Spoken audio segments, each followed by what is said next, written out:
हरे कृष्णा। सभी भक्तों के चरणों में दंडवत प्रणाम। हरे कृष्णा। सभी वैष्णव के चरणों में दंडवत प्रणाम। हरे कृष्णा। दंडवत प्रणाम। हरे कृष्णा। वृषाली माता जी, आज आपका टर्न है। जी माता जी। प्रभु जी के चरणों में दंडवत प्रणाम। सभी माता जी के चरणों में दंडवत प्रणाम। प्रभु जी के चरणों में दंडवत प्रणाम। सबको दंडवत प्रणाम। हरे कृष्णा। अशोक प्रभु जी आए नहीं अभी तक माता जी। हरे कृष्णा। नहीं माता जी, आज प्रभु जी लेट से शायद ज्वाइन करेंगे, तो उन्होंने कहा है कि शुरू करने को, तो अभी टाइम हो गया है, आप शुरू कर दीजिए नरसिंह आरती। हरे कृष्णा। जी माता जी, दंडवत प्रणाम सभी भक्तों के चरणों में।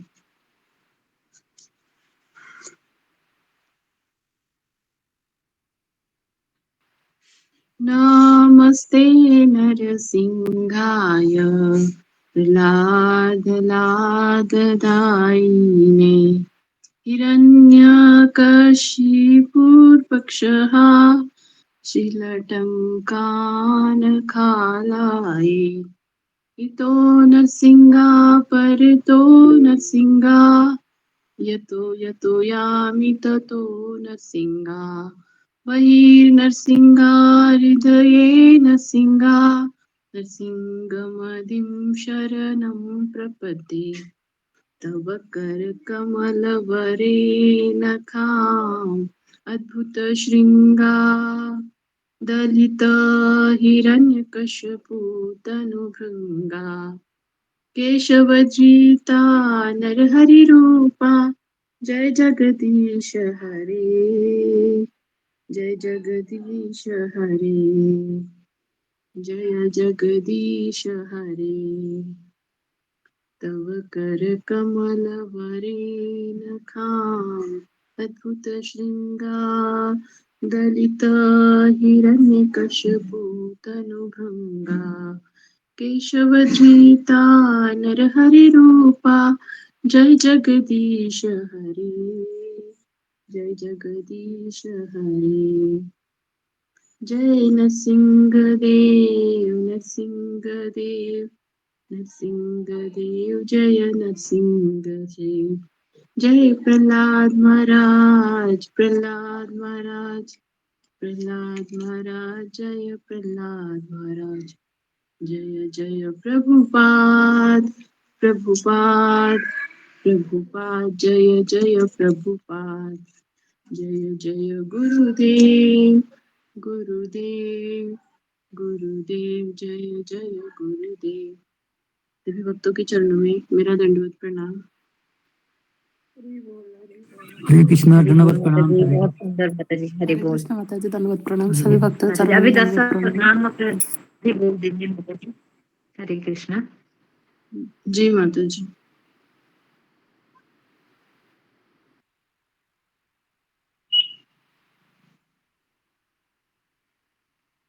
भगवान नाम के प्रति होने वाले 10 नाम अपराध। पहला है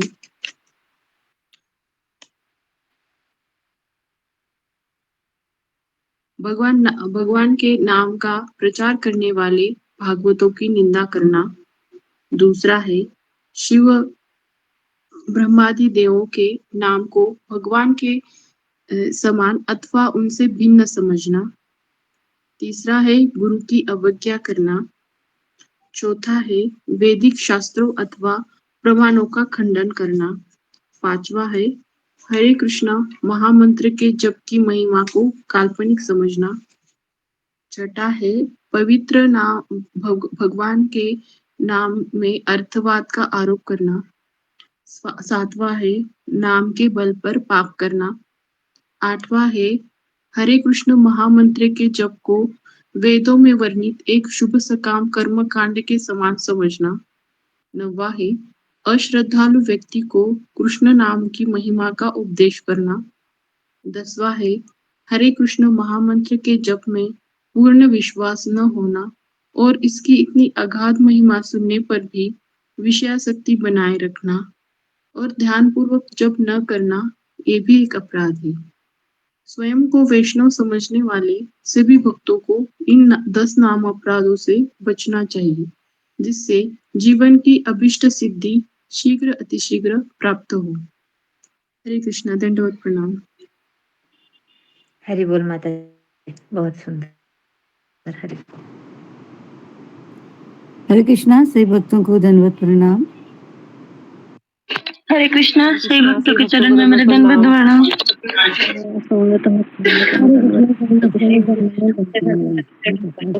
हरे कृष्णा, सर्व वैष्णव को चरण।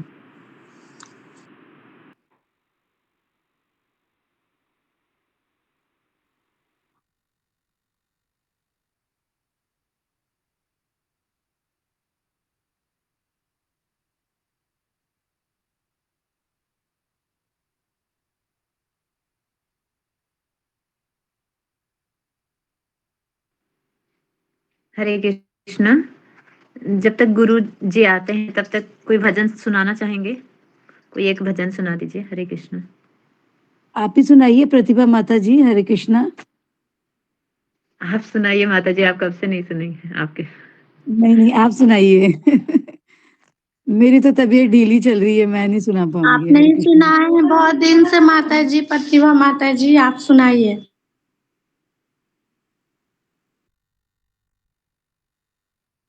हरे कृष्णा, सभी को मेरा दंडवत प्रणाम। हरे कृष्णा। हरे कृष्णा, हम सभी भक्तों को गुरुदेव के चरणों में दंडवत प्रणाम।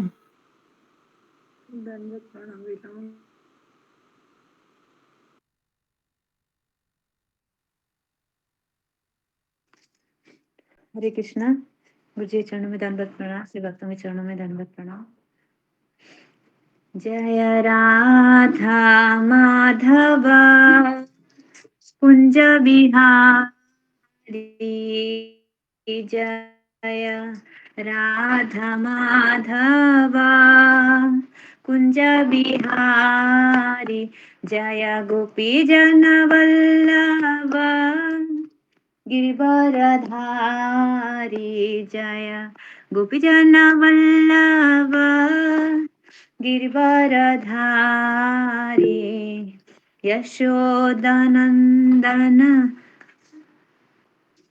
यशोदानंदन ब्रज जनरंजन, यशोदानंदन ब्रज जनरंजन, यशोदानंदन ब्रज जनरंजन, यशोदानंदन ब्रज जनरंजन, यशोदानंदन ब्रज जनरंजन, यमुना तीर बनचारी, जय राधा माधव कुंज बिहारी, जय राधा माधव कुंज बिहारी, हरे कृष्ण कृष्ण कृष्ण हरे हरे, हरे राम राम राम हरे हरे, हरे कृष्ण कृष्ण कृष्ण हरे हरे, हरे राम राम राम हरे हरे, हरे कृष्णा कृष्णा कृष्णा हरे हरे, हरे राम राम राम हरे हरे, हरे कृष्णा कृष्णा कृष्णा हरे हरे, हरे राम राम राम हरे हरे, हरे कृष्ण गुरु जी के चरणों में दंडवत प्रणाम। हरे कृष्णा गुरु जी धन्यवाद प्रणाम। हरि बोल माता जी, हरि बोल। हरि बोल माता जी, हरि बोल माता जी, बोल। कृष्णा गुरु जी दंडवत हरि बोल माता जी। कृष्णा गुरु जी दंडवत प्रणाम, सभी भक्तों को मेरा दंडवत प्रणाम। हरि हरे बोल कृष्णा गुरु जी धन्यवाद प्रणाम, सभी भक्तों के चरणों में मेरा दंडवत प्रणाम। सभी भक्तों के चरणों में दंड प्रणाम, प्रभु जी हरे के कृष्णा चरणों में दंड प्रणाम। हरे कृष्ण कृष्णा गुरु जी दंडवत प्रणाम। दंडवत प्रणाम। कृष्णा दत्ता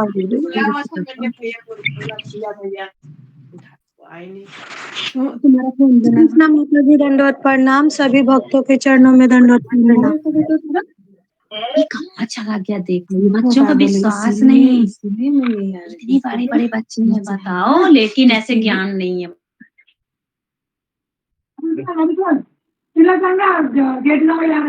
हरे कृष्णा कृष्ण कृष्ण हरे हरे, हरे राम राम राम हरे हरे। हरे कृष्णा गुरु जी धन्यवाद प्रणाम।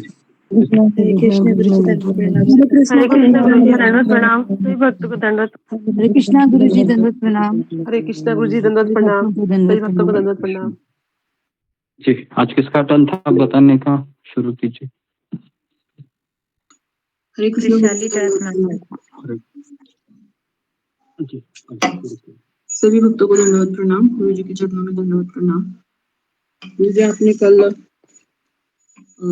दूसरे अध्याय का 56 श्लोक लिया था, उसमें आपने 2 प्रकार के मुनियों के बारे में बताया था। प्रभुपाद जी के तात्पर्य में लिखा है कि मुनि शब्द का अर्थ है जो शुष्क चिंतन के लिए मन को अनेक प्रकार से उद्वेलित करे। शुष्क चिंतन का अर्थ है कि अपने ही मन से आध्यात्मिक जीवन की परिभाषा करते रहता है, बिना किसी आधार के वह सोचता रहता है और भगवान ऐसे है, भगवान वैसे है, अपने ही मन से वो कल्पना करता है। इसे किसी निष्कर्ष पर नहीं पहुंचता। ये मुनि है जो शास्त्र का कोई आधार नहीं लेते हैं, अपने ही मन का ही वही आधार लेते हैं। इसलिए हर एक मुनि का अपना अपना दृष्टिकोण होता है। आपने आगे बताया था कि एक मुनि का विचार दूसरे मुनि से मेल नहीं खाता, इस तर्क करना कहते हैं, इसे तर्क करना कहते हैं। और अपने आगे कहा था कि परम पूज्य राधानाथ स्वामी महाराज कहते हैं कि मुनि बनना आसान है और घर द्वार छोड़ना ये भी आसान है, तपस्या करना ये भी आसान है, निर्जला करना ये भी आसान है, मगर एक चीज बहुत मुश्किल है। तो आपने यहाँ सवाल भी पूछा था कि हमारे लिए क्या छोड़ना बहुत मुश्किल है। तो इसका उत्तर है कि हमें अपना अहंकार छोड़ना बहुत ही मुश्किल है। तो आपने यहाँ हमें बलि महाराज का एग्जाम्पल दिया था। यहाँ बताया था आपने कि बलि महाराज ने सब कुछ छोड़ा था, मगर फिर भी वामन भगवान है, तब भी भगवान कहते हैं कि तुमने अभी तक सब कुछ मुझे दिया नहीं है। और तीसरे पद में वे बलि महाराज का अहंकार मांग रहे थे। तो फिर आगे आपने बताया था कि हमारे पास स्थूल पड़ाव होते हैं। पहला स्थूल पड़ाव होता है जिससे हमें बहुत लगाव होता है, जैसे कि हमारा घर होता है, घर के सारे सामान इसमें आते हैं, मोबाइल भी आता है, इसके प्रति हमें बहुत लगाव होता है। तो और दूसरा पड़ाव में आते हैं जो हमारे घर के रिश्ते होते हैं, जो पति पत्नी का हो, बच्चों का हो, ये भी लगाव छोड़ना बहुत मुश्किल है। और जो तीसरा पड़ाव है इसमें सारी हमारी आसक्ति होती है, इसे छोड़ना होता है। और चौथे पड़ाव में अहंकार होता है, ये हमें छोड़ना होता है और ये बहुत मुश्किल होता है। और आपने बताया था कि जब तक हम गुरु की आज्ञा अनुसार नहीं चलते तब तक ये अहंकार जाना बहुत ही मुश्किल होता है। और आपने आगे बताया था कि एक गुरु और शिष्य में भी कभी-कभी कलह का कारण ये अहंकार ही होता है। और फिर आगे आपने बताया था कि मुनि और वैष्णव शब्द का डेफिनेशन अलग-अलग है। जैसे मुनि एक ज्ञानी लोगों को बताया है, मुनि ज्ञानी लोगों को कहते हैं, और वैष्णव है जो विष्णु भक्त होता है उसे वैष्णव कहते हैं, जो भागवत और भगवत गीता के अनुसार चलता है। फिर आगे आपने बताया था दूसरे मुनि के बारे में। एक मुनि होता है तर्क वितर्क करता है और एक दूसरा मुनि होता है जो स्थितधीर होता है, वो शास्त्रों के आधार पर चिंतन करता है। फिर आपने एक स्टोरी के माध्यम से बताया कि हमारा मन हमेशा हमें व्यस्त रखना चाहिए। इस मन को अगर हम खाली रखेंगे तो ये हमें ही खा जाएगा। फिर आपने आगे बताया था कि स्थितधीर मुनि होता है, वह 3 तापों से विचलित नहीं होता है। वह इन 3 प्रकार के कष्टों को भगवान की कृपा के रूप में लेता है। और वो ये सोचता है कि मैंने पूर्व में किए गए ये पापों के कारण जो कष्ट है मुझे मिल रहे हैं, और मैंने बहुत ज्यादा ही पाप किए थे, मगर भगवान के कृपा के कारण जहाँ मेरा हाथ कटना था वहाँ मेरा सिर्फ उंगली कटी है। ये भगवान की कृपा यहाँ देखता है। और स्थित धीर मुनि सुख में ऐसा सोचता है कि अपने आप को वो अयोग्य समझता है, उस सुख के लिए सारा श्रेय वो भगवान को देता है। इसके कारण वो हमेशा सुखी रहता है।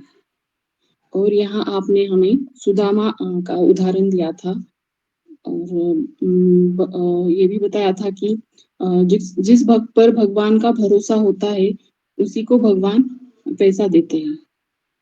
गुरुजी मैंने यहाँ तक ही लिखा है। हरे कृष्ण दंडवत प्रणाम। हरि बोल माता जी, हरि बोल, बहुत सुंदर है। हरी बोल माता जी, बहुत जी बहुत सुंदर। बहुत सुंदर माता जी। हरी बोल माता जी।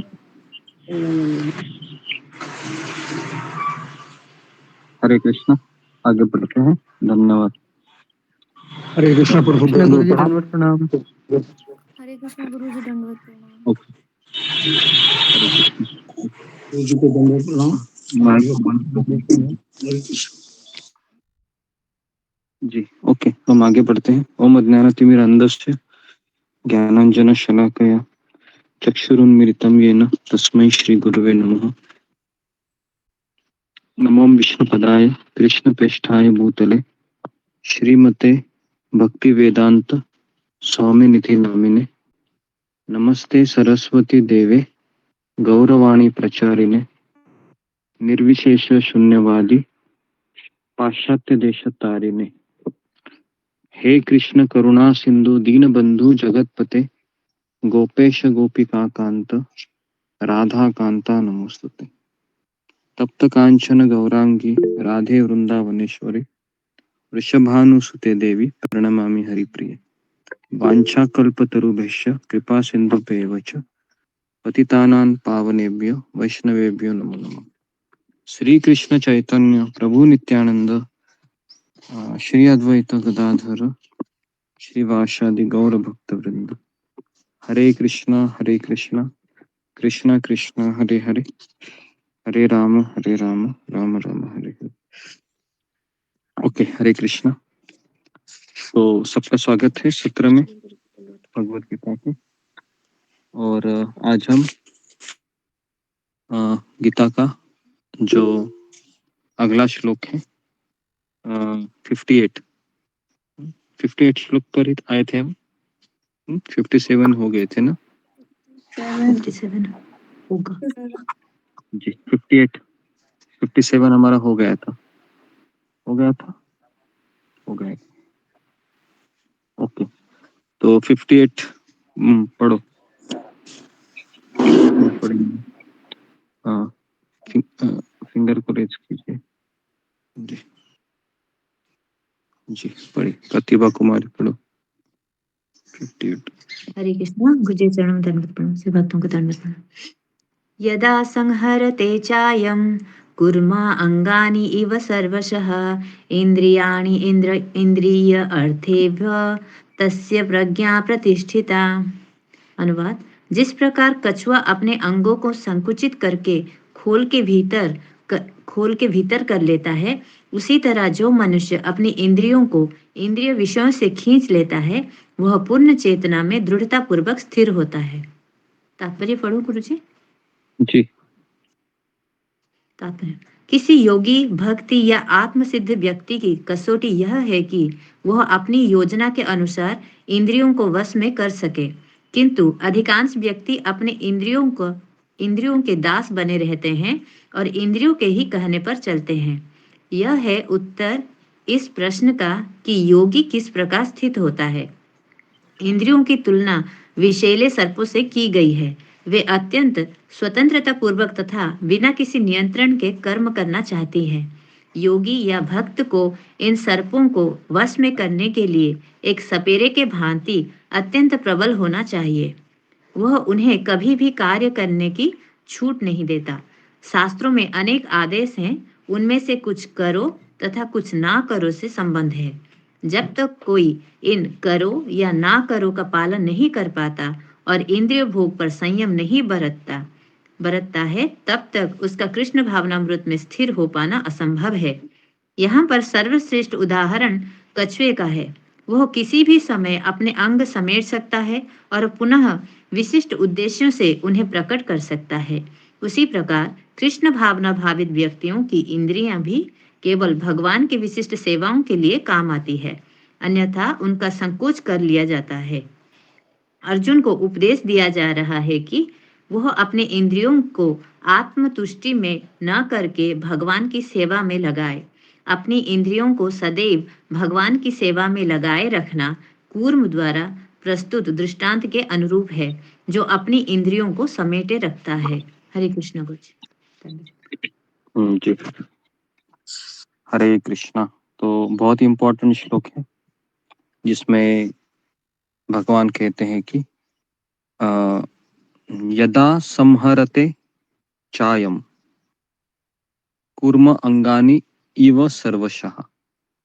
संहरते का अर्थ है समेट लेना, और कुर्म मतलब कछुआ, और अंगानी का अर्थ है अंग। कछुआ अपने अंगों को समेट लेता है। तो कब समेट लेता है कछुआ? जब उसके सामने कोई विपरीत परिस्थिति दिखाई देती है। तो इंद्रियानि इंद्रियर्थभ्य तस्य प्रज्ञा प्रतिष्ठिता। तो जिस प्रकार से मनुष्य के सामने कृष्ण भावना से विपरीत परिस्थिति दिखाई देती है, तो वह भी क्या करता है? अपनी इंद्रियों को खींच लेता है। जी, तो अभी खींच लेने का अर्थ क्या है? जी, कौन मुझे बताएगा? फिंगर को रेज कीजिए। हमारे लिए खींच लेने का अर्थ क्या है? और कछुए का तो समझ में आता है कि कछुए अपने शरीर के अंगों को अंदर ले लेता है, लेकिन एक भक्त के लिए ये इंद्रियों विषयों को खींच लेना, इसका तात्पर्य क्या है?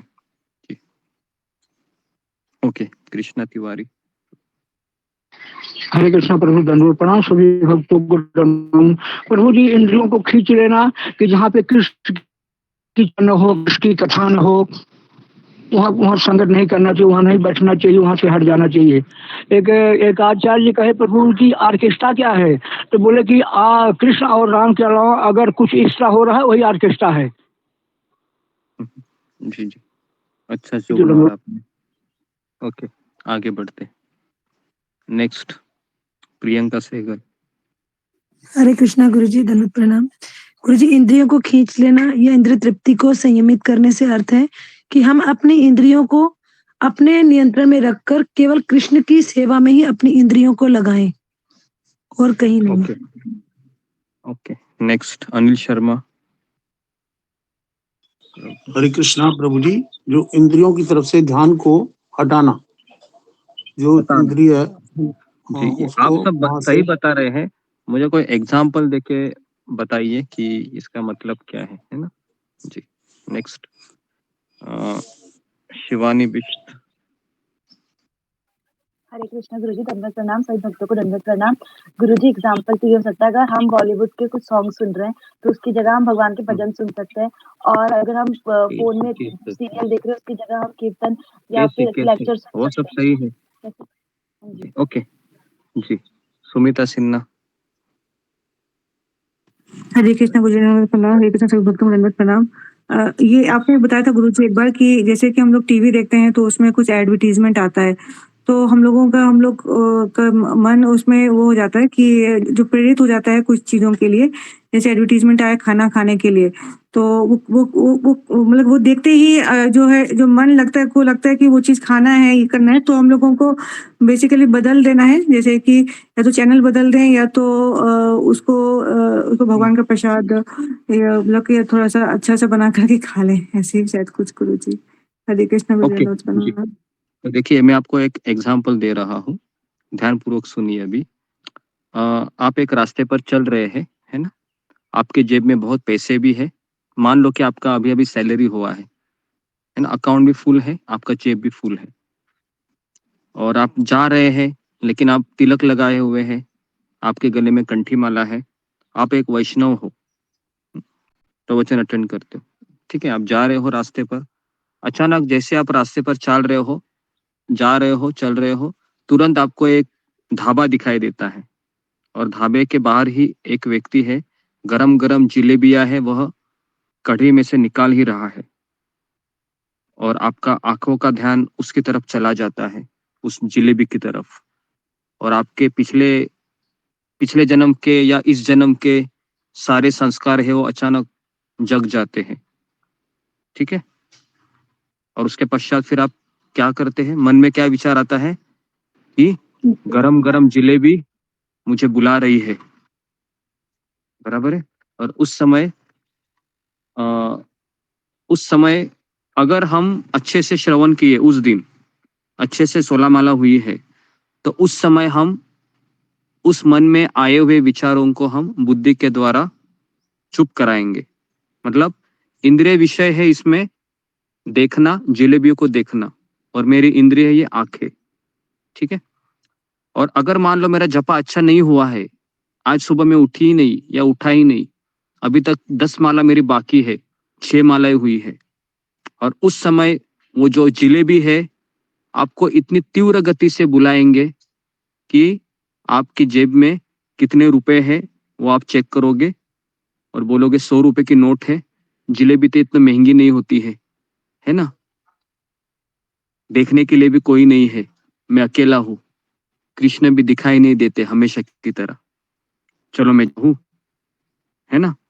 हाँ, तो कितना रुपया दिया, तो कहेगा कि 50 रुपया। जी जी जी, ले लीजिए, वो गर्मा गर्म जलेबी आपने ले लीजिए, ओके, और खा लिया। जी, बहुत प्रैक्टिकल लगा ना ये उदाहरण, आपके आंखों के सामने ही ऐसा लग रहा होगा, जलेबी दिख रही होगी, है ना। देखिए अभी ये जो उदाहरण हमने दिया, तो इसमें जो पहला सिनेरियो जो बताया आपको हमने, है ना, जिलेबी का, है ना, तो आज जिलेबी मत खाइए शाम को जाके, ठीक है, तो और भगवान को अर्पण करके भी मत खाइए, हाँ, घर में बनाकर खाना है तो खाइए जी। तो ये जो मैंने उदाहरण आपको दिया, तो इसमें क्या होता है ना, हमेशा की तरह मैक्सिमम टाइम है भक्त फेल हो जाता है, मैक्सिमम टाइम, क्योंकि उसको रोक ही नहीं पाता है, उस जो मन का जो विचलित होता है ना कि वो मुझे चाहिए चाहिए चाहिए, जिलेबी हो, समोसा हो, किसी का कुछ भी चीज हो सकता है, बैलेंस नहीं पाहिजे मग। तो इसके लिए ये बहुत जरूरी है इस चीज को समझना, ठीक है। तो इसमें जो कछुआ है वो हम है मान लो, है ना, और अगर हम सफलतापूर्वक विषयों को अंदर ले लेते हैं हमारे, तो हम भक्ति आसानी से कर पाते हैं। लेकिन हम में से कितने लोगों का यह अनुभव है कि हम जब बाहर की दुनिया में प्रवेश करते हैं तो हमने सुना है ये गलत है, हमने देखा भी है ये गलत है, लेकिन अंदर से ऐसी भावनाएं उमड़ आ जाती है और हम सोचते हैं कि ठीक है, मेरा मन मान नहीं रहा है, हम खा लेते हैं। जी, ऐसा कितने लोगों के साथ हुआ है? फिंगर को रेज कीजिए। जी, तो ये जो चीज अभी हमने बताई कि आपने प्रवचन सुने भी होंगे, लेकिन आप स्वयं कभी कभी पार्टी में गए होंगे या फिर गेट टुगेदर किया होगा और अंदर से आवाज आई होगी कि तुम भगत है, 16 माला करता है, ये प्रसाद नहीं है। तो कितने लोगों का मन कहता है कि अरे प्रसाद नहीं हुआ तो क्या हुआ, प्याज लहसुन नहीं इसमें, खा लो। इतना तो होता है ना? क्या लगता है आपको? प्याज लहसुन नहीं है, खा लो, प्रसाद नहीं हुआ तो क्या हुआ। ये आर्गुमेंट हमारे अंदर भीतर से प्रवेश करता है और कभी कभी हमारा वो चेहरा देखकर ही सामने वाला व्यक्ति बोलता है, अरे भगवान नहीं आते देखने को, खा लो, तुम्हारे सत्संग का भी कोई नहीं है। ऐसा भी होता है, क्योंकि उनको पता होता है ना हम भक्त है। तो यहाँ तक हमारा वो टेम्पटेशन हमको क्या बोल सकता है कि एक तरीके से विचलित कर देता है ना? जी, तो ये एग्जाम्पल मुझे लगता है काफी है इस तात्पर्य को समझने के लिए, है ना? तो जो व्यक्ति ये कर पाता है उसको कहते हैं तस्य प्रज्ञा प्रतिष्ठिता, उसकी चेतना स्थिर है। और जो नहीं कर पाता है वो समझने का कि उसको और जपा की आवश्यकता है, उसको और कथा की आवश्यकता है। और हमेशा जब भी आप बाहर के जगत में जाओगे तो हमेशा किसी भक्त के साथ जाना। पता है क्यों? कौन बताएगा मुझे? कि अगर आप किसी भक्त के साथ ट्रैवलिंग करते हो तो उसका क्या फायदा होता है, और आप अकेले ट्रैवलिंग करते हो तो उसका क्या फायदा होता है। जी, ममता पाल। हरे कृष्ण गुरु जी, धन्यवाद प्रणाम। गुरु जी, अगर हम भक्तों के साथ जाते हैं तो हमारे मन जो विचलित होता है इधर उधर के कुछ देख के, या कुछ खरीदने का हो या फिर कुछ खाने के लिए मन अगर भटकता है, तो वो भक्त के साथ रहा तो वो शायद वो भक्त को देख के हमें याद आ जाएगा कि नहीं, ये हमें करना नहीं चाहिए क्योंकि हम भक्ति में है। तो उनको भी देख के याद आता है। लेकिन अकेले निकलेंगे या फिर बहुत ही जो हमारे आजू बाजू के जो भक्त नहीं उनके साथ निकलेंगे तो हमारा मन भटक सकता है उनका देख के भी। समझ आती है। ओके, तो ये एक अच्छा बताया, लेकिन और एक किसी को कहते हैं हम कि क्या फायदा है। जी, ऋतुपूर्णा। हरे कृष्ण गुरु जी, धन्यवाद प्रणाम। सभी भक्तों को धन्यवाद प्रणाम। गुरु जी, भक्त के साथ जाएंगे तो हमारा माला भी हो सकता है, और हम जब भी बात करेंगे भगवान के बारे में ही बात करेंगे, और हमारा जो भी घूमना फिरना होगा वो सिर्फ आध्यात्मिक की, जो कि भगवान के पास हम जाएंगे ऐसे ही घूमेंगे और कुछ नहीं। गुरु जी, हरे कृष्ण, धन्यवाद प्रणाम। ओके जी, तो मैंने इसमें 2 ही लोगों को पूछा। तो देखिए, अगर आप भक्त के साथ जाओगे तो कोई भी मान लो ऐसे टेम्पटेशन आ जाते हैं अंदर से, जिलेबी खाने का है, समोसा खाने का है, या जो भी है, तो आपको क्या विचार आएगा सबसे पहले कि मैं किसके साथ हूँ? एक भक्त के साथ। ये मेरे बारे में क्या सोचेगा अगर मैं जिलेबी खाऊंगा तो, बराबर है? ये पहले थॉट आएगा। तो इसके लिए आप बहुत आसानी से उस थॉट को परास्त कर देते हो, बहुत आसानी से। और अगर आप अकेले जाओगे तो हमारा मन क्या है? 2 दिन से हम क्या चर्चा कर रहे हैं?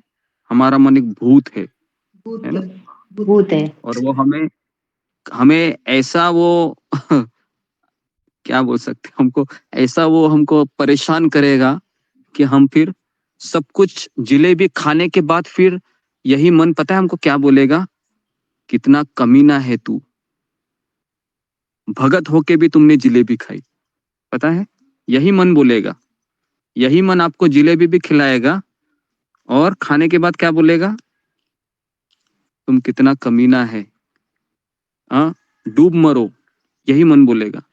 समझ में आ रहा है ये मन किस तरह से काम करता है?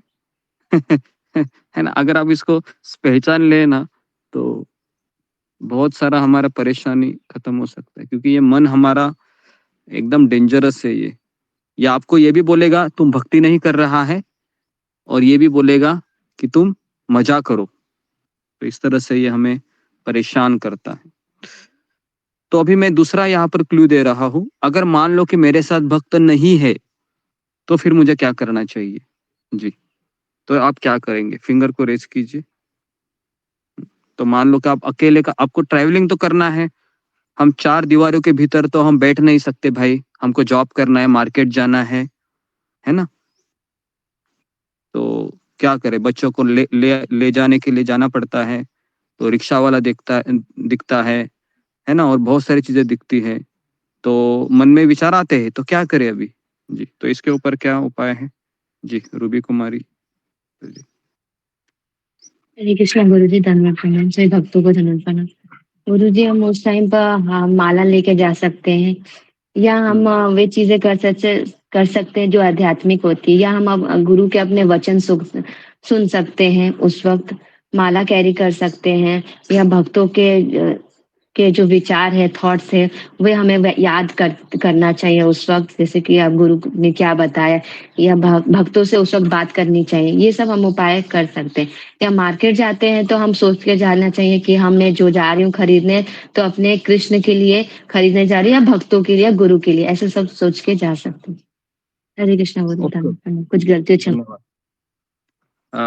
नेक्स्ट सुजाता तो जी। हरे कृष्णा जी, वही माता जी जैसे बोले कि हम माला लेके जाएंगे। माला लेके जाएंगे, ओके जी। तो ओके, तो ऑलमोस्ट सभी लोग माला लेके जाएंगे, तो बहुत ही अच्छा है।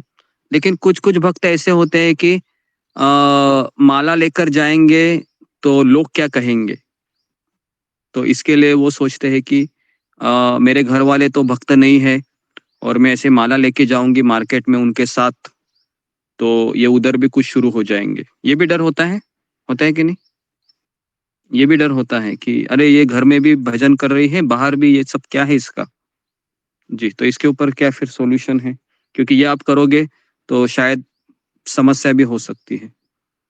तो मैं आपको ये सजेस्ट करूंगा कि आप काउंटर लीजिए एक, है ना, और अंगूठी की तरह उसको पहन लीजिए, ठीक है, तो उससे ये समस्या हल हो सकती है।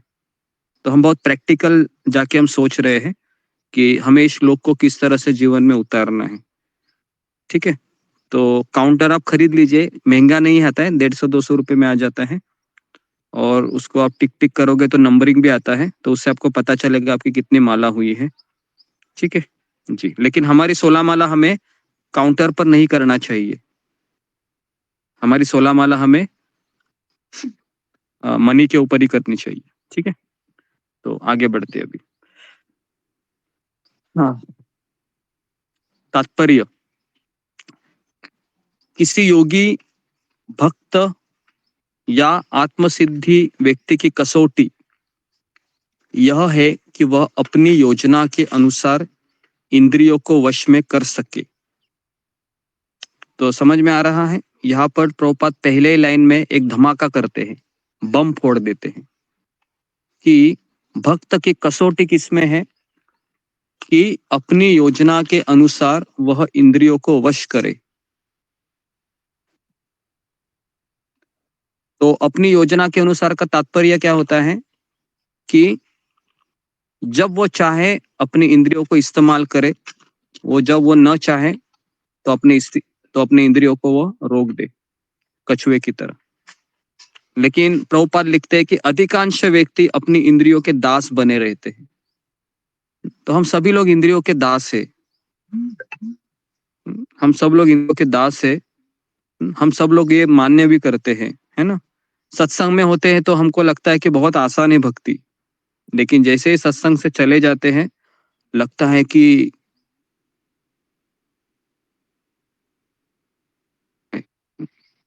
तो तुरंत हम दास बन जाते हैं इंद्रियों के। तो इंद्रियों के ही कहने पर चलते हैं। यह है उत्तर इस प्रश्न का कि योगी किस प्रकार स्थित होता है। इंद्रियों की तुलना विषैले सर्पों से की गई है। तो विषैली सर्प होता है ना, उसको अगर नियंत्रण करना है तो किसकी आवश्यकता होती है? तो प्रभुपाद लिखते हैं सपेरा। आप में से कितने लोगों ने सपेरा और ये इसका खेल देखा है लाइव में, मतलब फेस टू फेस? कितने लोगों ने देखा है ऐसे रास्ते पर कि वो सपेरा ऐसे बीन मान रहा है और वो जो सर्प है वैसा फना करके ऐसे डूल रहा है? देखा है? ओके, कम से कम 20 लोगों ने देखा है। ओके, ज्यादा लोगों ने देखा है। जी जी, ओके। तो सपेरे के पास क्या होती है? बीन होती है ना, क्या बोलते हैं उसको? बीन ही बोलते हैं ना, जो बजाता है। बीन बीन बीन बोलते हैं जी।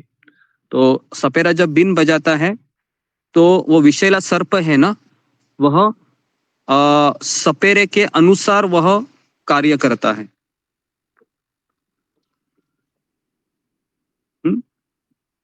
तो अभी यहाँ पर सपेरा मतलब एक भक्त है और उसका, और जो जहरीला जो सर्प है वह उसकी इंद्रिय है।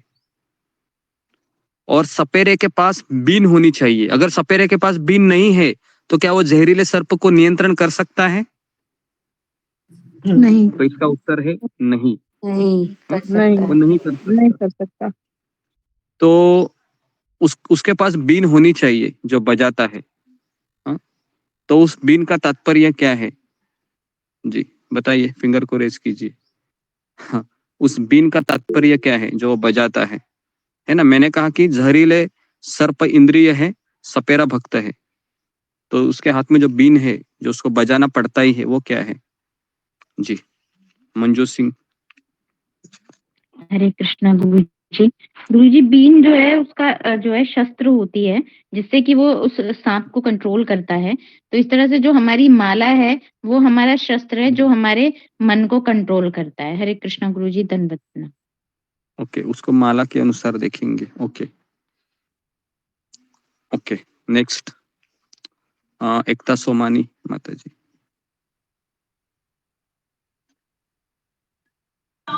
हरे कृष्णा गुरु जी, दंडवत प्रणाम। गुरु जी, जैसे माता जी ने कहा माला और जैसे गीता जी है, भागवत जी है, ये सब हमारे बीन के रूप में ही है। जी ओके, तो मैं और कोई आंसर ढूंढ रहा था, आप बराबर कह रहे हैं। ठीक है, नेक्स्ट प्रीति अग्रवाल। हरे कृष्णा गुरुजी, दंडवत प्रणाम।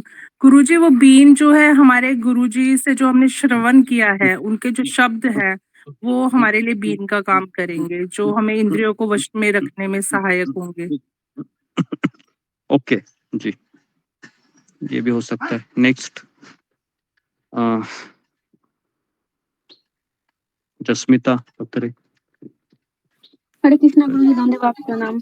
गुरु जी, मुझे लगता है जो माता जी ने अभी कहा, जो हमारे गुरु जी की जो प्रवचन होती है वो है, पर मुझे लगता है जो गुरु जी हमारे जो 3 गुण, मुझे जो 3 गुण का जो प्रभाव रहता है वो भी रहता है, क्योंकि हम आपने कहा अभी, तो मुझे ये लगता है गुरु जी।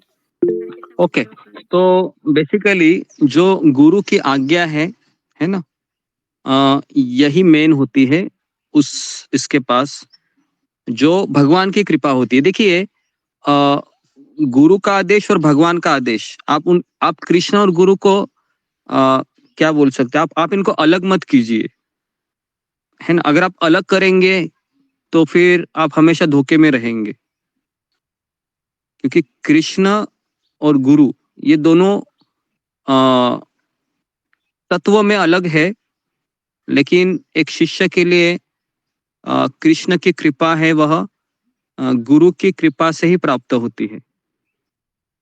तो इसलिए एक प्रवचन में, है ना, अमरेंद्र प्रभु जब इको विलेज में आए थे तो उन्होंने यही चीज बताई थी कि कृष्ण जब मनुष्य के रूप में आते हैं तो वह आध्यात्मिक गुरु बन जाते हैं। तो इसलिए कई बार हम कृष्ण और गुरु को अलग कर देते हैं, और इसलिए हम बहुत बार भक्ति में आने के बाद भी धोखे में होते हैं।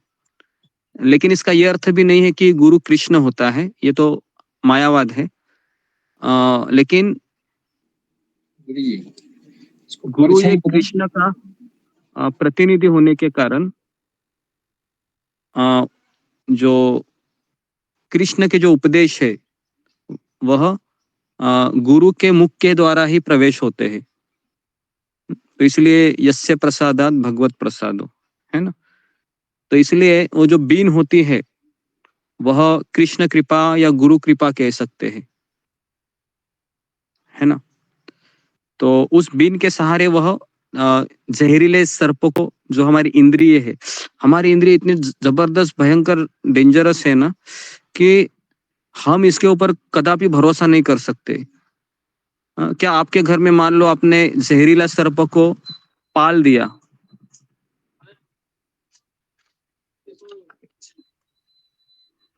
अभी रूम खाली क्या अंदर जिधर जाके देखिए ना प्रभु जी के पास। नया बनना है आगे।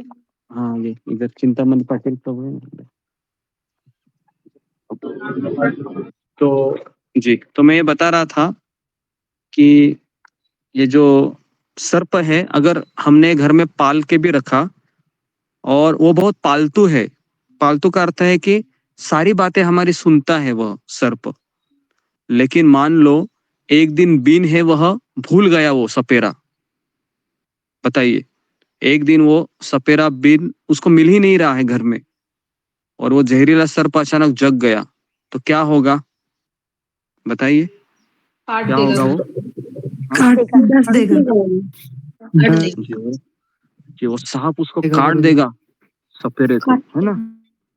सोचो, तो हमारी इंद्रिय भी ऐसी ही है, अगर गुरु चला गया हमारे जिंदगी से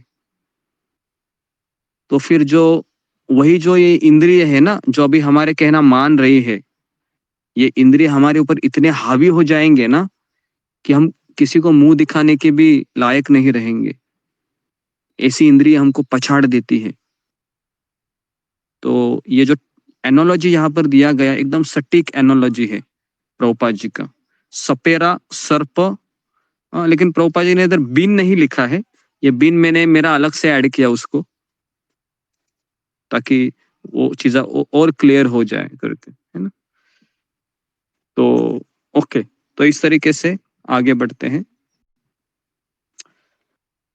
कि जब कोई इन जिस शास्त्र में कुछ आदेश होते हैं, कुछ करो या कुछ न करो, जब तक कोई इन करो या न करो का पालन नहीं करता और इंद्रिय भोग पर संयम नहीं बरसता, वह कृष्ण भावना में स्थिर हो पाना असंभव है। प्रभुपाद जी लिखते हैं, है ना, करो या न करो, मतलब ये करते रहो, ये नहीं करते रहो, ये करो। जैसे कृष्ण भावना में करो क्या है, सुबह जल्दी उठो, 16 माला का जप करो, भक्तों का संग करो। और न करो का तात्पर्य क्या है, बाहर जाओगे तो बाहर का चीज मत खाओ, है ना, विषयी लोगों के साथ संग मत करो, प्रजल्प मत करो, अखबार मत पढ़ो, टीवी मत देखो, इस तरीके से, है ना जी।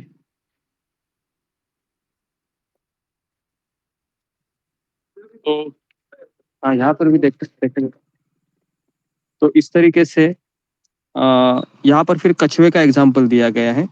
तो कछुए का एग्जाम्पल हमारा क्लियर है, तो मैं आगे नहीं बढ़ रहा हूँ, तो आगे बढ़ते अभी हम, ठीक है जी। तो यहाँ पर किसी को कुछ सवाल है जो अभी तक हमने चर्चा की, तो फिर हम अगले श्लोक में जाते हैं, अगर सवाल है जी। ममता पाल। हरे कृष्ण गुरु जी धन्यवाद प्रणाम, श्री चरण धन्यवाद प्रणाम। गुरु जी, जैसे कि इंद्रिय तृप्ति के विषय है, जैसे कि हम सभी बंद किए हैं, मतलब नॉनवेज खाना या फिर जो प्याज लहसुन का जो खाना वो सभी बंद किए हैं। लेकिन कैसा है कि कभी कभार ऐसा बाजू में घर रहने की वजह से उनका जो तड़का मारते हैं, लहसुन का जो बास वगैरह आते हैं, तो थोड़ा बहुत ना वो सब नाक में जब जाते हैं ना, नॉनवेज में पूरा घिन आ गया है, लेकिन वो जो प्याज का और लहसुन का जो तड़का मारते हैं वो बात से ना कभी कभार ऐसा मन होता है कि बहुत खुशबू सुंदर आ रहा है, मैं ऐसा लग रहा है, लेकिन खाऊंगी नहीं, ये दृढ़ विश्वास है, लेकिन खाऊंगी नहीं, लेकिन मन में वो जाग जाते हैं। तो मतलब उसके लिए मैं क्या कर सकती हूँ, मतलब मेरे मन में वो जाग जाते हैं कि बहुत खुशबू सुंदर आ रहे हो, लहसुन का तड़का मार रहे, प्याज का तड़का मार रहे, मेरे मन में मतलब ये भोग की मतलब खाने का एक बार इच्छा पैदा हो जाती है, लेकिन खाऊंगी नहीं, ऐसा मन में है, फिर भी हो जाती, क्या करूँ मुझे खुद को ही समझ में नहीं आती गुरु जी, इसके लिए क्या जी कर जी सकते। कितने लोगों का ये प्रॉब्लम है ग्रुप में, फिंगर को रेज कीजिए। ओके, बहुत लोगों का है जी। ओके, तो उस समय आप क्या करते हैं, मैं किसी को पहले राय लेता हूँ जी। मीना कुमारी माता जी, बताइए आप क्या करती हैं।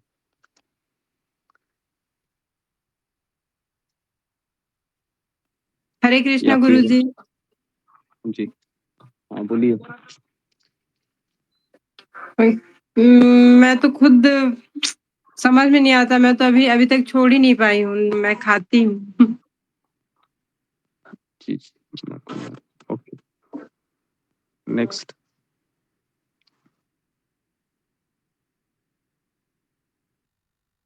ठीक है, तो इसमें उपाय क्या है?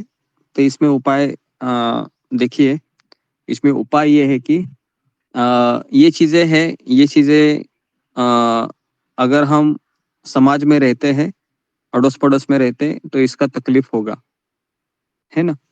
तो उस समय ये सब खुशबू है, जब हमारे क्या बोल सकते हैं, नाक है ना, नासिका में जब प्रवेश होता है उस धुएं का, है ना, तो सारे ख्याल है वह पुराने हमारे दिमाग में बजने लगते हैं ना, घूमने लगते हैं कि, और एक विचार ऐसा आता है कि देखो कितनी अच्छी खुशबू आ रही है, पहले तुम यही खाता था या यही खाती थी, है ना? या वो प्याज लहसुन का हो सकता है या किसी दूसरे चीज का भी हो सकता है। तो हम ये कर सकते हैं कि जहां तक वह बास आ रहा है ना, तो उसके हम थोड़ा सा और ऐसी जगह पर जाए वहां पर वो स्मेल ना आए, ये एक चीज कर सकते हैं। या दूसरा चीज आप ये कर सकते हैं कि ये मेरे अंदर इतने अनर्थ अभी भी है कि ये प्याज लहसुन का चीज भी मुझे अभी तक क्या कर रहा है, कृष्ण से दूर लेके जा रहा है। समझ में आ रहा है? ये एक दूसरा थॉट है जो मैं दे रहा हूँ। तो ये दोनों में से आप, मुझे लगता है पहला वाला बेटर लग रहा है, दूसरे वाला उस समय इतना रियलाइजेशन नहीं आता है कि मेरे में इतने अनर्थ है कि प्याज लहसुन का स्वाद मुझे अभी भी भा रहा है ना, या अभी भी मुझे विचलित कर रहा है। कभी कभी ऐसा होता है कि हम टीवी भी नहीं देखते हैं, रेडियो के गाने भी बंद किए हैं, लेकिन कभी कभी हम शेयर ऑटो में बैठ जाते हैं और वो रिक्शा वाला वही गाना लगा देता है जो हमारा बचपन में फेवरेट गाना हो। ऐसा होता है? ऐसा भी होता है ना? और फिर जी गुरुजी। फिर आप सोचते हैं कि अभी मैं क्या करूं, है ना? तो ये गाना तो बहुत ही मुझे पसंद, मेरा एकदम फेवरेट गाना लगा है रिक्शा वाले ने, है ना? और ये तो मैंने नहीं लगाया है, शायद भगवान की इच्छा होगी कि बहुत दिन हुए वो गाना सुना नहीं मैं, और रिक्शा वाले ने वही गाना लगाया। और फिर 15 मिनट 20 मिनट जो सफर होता है ना, तो उस समय उस गाने के ऊपर हमारी कान इस तरह से लग जाते हैं, है ना, फेविकोल की तरह चिपक जाता है हमारा कान। होता है ऐसा? ऐसा होता है ना? आप लोगों का हुआ होगा। ये एकदम प्रैक्टिकल सिनेरियो है। और कभी कभी मुझे याद है कि मैं क्या करता था उस समय, मेरे पास एयर प्लग होता था, एयर प्लग लगाता था मैं, या कभी कभी फिर मैं कान में वो ये डाल देता था और प्रभुपाद का कोई कीर्तन है वो सुनाता था, क्योंकि मुझे पता है अगर मैंने वो गाना सुन लिया 5 मिनट के लिए भी, तो ये मुझे रात तक परेशान करेगा। बराबर है? और रात तक वो, आप सोचिए, रिक्शा के उतरने के बाद भी वही गाना चलता रहता है। बराबर है? चाहे वो किशोर कुमार का कोई सॉन्ग हो या कोई भी बॉलीवुड का आपका फेवरेट सॉन्ग हो, जो भी है। ठीक है जी। तो इसके लिए हमें उन चीजों से बचना चाहिए, बहुत प्रयास करना चाहिए, है ना जी। ओके, और किसी का प्रश्न है इस पे?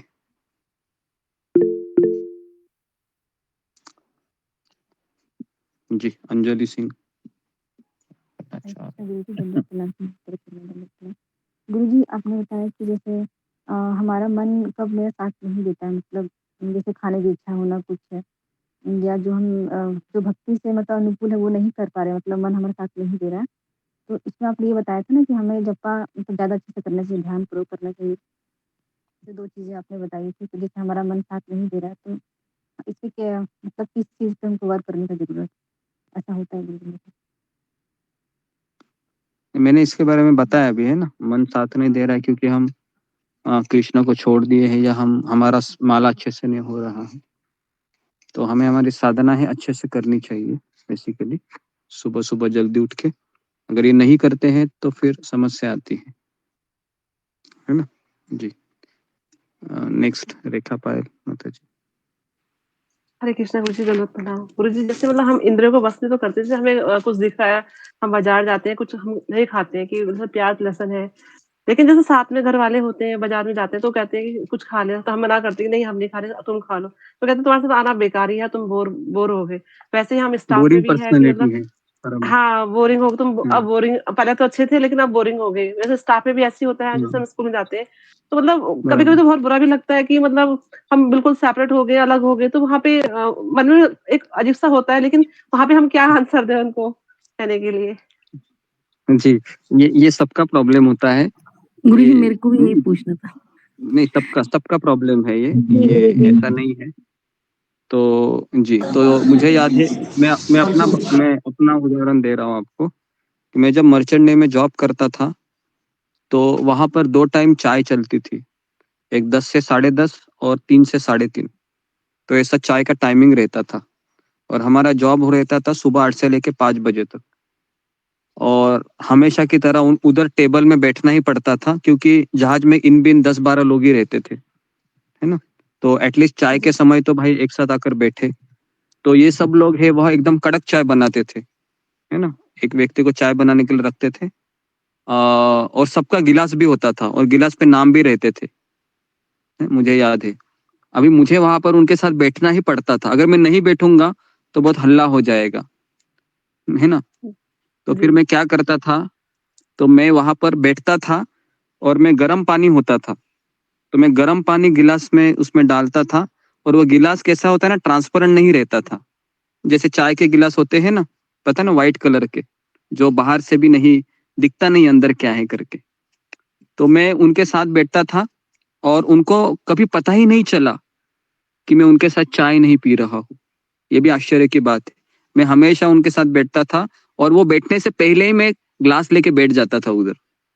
उनके सामने में चाय मतलब चाय का वो प्रोसेस करता ही नहीं था। वो लोग क्या करते थे, गर्म पानी बनाते थे और उसमें पता है वो स्ट्रॉ आता है, वो डुबा के वो ऐसे हिलाने वाला, याद है ना आपको? जी, जी। वो हिलाने वाला रहता था। तो मैं जितना भी समय रहता था तो मैं हमेशा ये चाय के लिए मैं ही पहला आता था उधर, है ना? और गर्म पानी भी मैं ही करता था क्योंकि मुझे पता है कि पहला मुझे बैठना है इधर। अगर मैं बाद में बैठूंगा तो सबको पता चलेगा चाय नहीं पीता है। तो इसके लिए मैंने कभी वहां पर दिखाया नहीं मैं चाय नहीं पी रहा हूँ, है ना? तो सबको लगता था कि मैं चाय पी रहा हूँ, लेकिन उन लोगों ने कभी जिद भी नहीं की कि दिखाओ तुम्हारे ग्लास में क्या है, क्योंकि उतना किसी को समय ही नहीं होता है ना?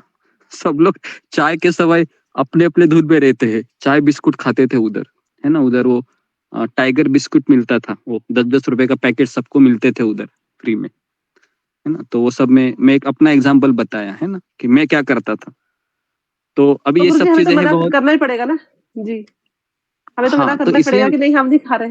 हाँ। हाँ, हाँ, हाँ, हमें तो मना करना पड़ेगा, लेकिन आप कोई बीच का रास्ता देखिए इसमें कि आप उनके साथ बैठिए भी, है ना? और उनको कोई बुरा भी ना लगे और हमारा कृष्ण भावना का जो विधि विधान है, उसमें भी कोई आँच ना आने पाए। समझ में आ रहा है? क्या बताना चाह रहा हूँ? जी। तो बस हाँ, तो बस यही चीज़ है ना? अब ये वो कैसे करना है, वो आपको देखना है, बराबर है ना? क्योंकि मैं तो आपके यहाँ पर नहीं आ सकता हूँ ना वो सब बताने के लिए, क्योंकि हर एक का सिनेरियो अलग होता है। तो मेरे जहाज का सिनेरियो ऐसा था कि वहाँ पर 5 कुर्सियाँ लगती थी, तो मैं भी वहाँ पर बैठ जाता था। तो मैं हमेशा 3 बजे भी ऐसे होता था, 2:55 को ही मैं ऊपर आता था, है ना? जहाँ पर केबिन होती थी और वो गर्म पानी में ही करता था और सबको, क्योंकि गर्म पानी करने से ये चारों लोग प्रसन्न हो जाते थे मेरे ऊपर, क्योंकि उनका गर्म पानी करने का, चाय के लिए वो गर्म पानी देना उनके लिए अच्छा होता था अभी, है ना? सब लोग थके हुए रहते हैं ना, तो इसके लिए वो मेरे ऊपर डाउट नहीं किए। लेकिन नॉनवेज और वेज का उनको पता था, क्योंकि उन्हीं के साथ मुझे बैठना पड़ता था खाने को।